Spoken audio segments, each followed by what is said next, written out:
Welcome to a world of soaring islands, a place of quiet skies, drifting ships, and boundless exploration.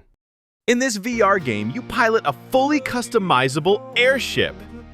With a mechanical manipulator, you gather rare resources and build towering communication hubs to connect the fractured skyline. The gameplay is calm, immersive, and hands-on, designed for players who seek a meaningful, meditative experience in virtual reality. Visually inspired by Dishonored 2 and Art Nouveau architecture, the game blends tactile mechanics with atmospheric world building. This project fills a rare niche in the VR ecosystem.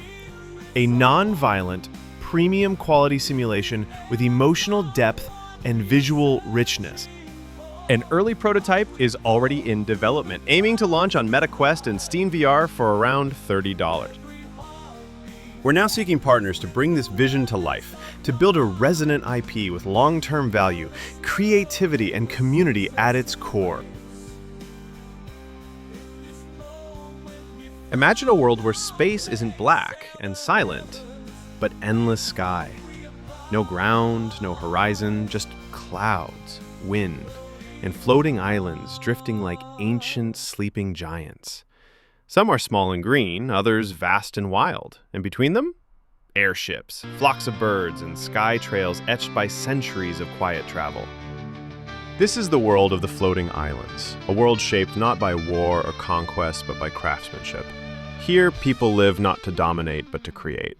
They're artisans, and they take pride in every nail hammered, every tile laid, every carving etched by hand. Homes aren't just buildings, they're heirlooms, passed down, cared for, and loved. A teapot, a chair, a wooden beam in the ceiling, everything is made to last and made to be beautiful.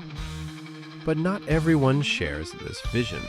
Far across the skies rises the empire, powerful, restless, industrial.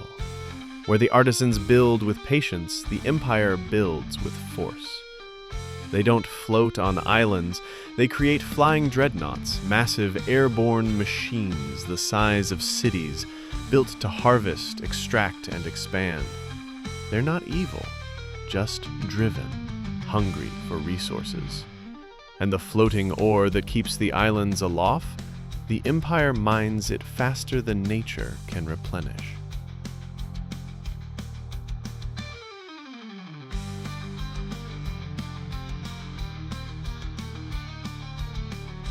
And so, tension lingers in the sky. The artisans retreat, drifting ever further into the blue, choosing peace over conflict. The Empire pushes forward, not out of hatred, but out of necessity. And in between, in the winds and the clouds, life carries on. Markets open, songs are sung, spring is welcomed, and summer is bid farewell. It's a world where beauty is practical, where homes are works of art, and where every island hides a story. Welcome to the Floating Islands.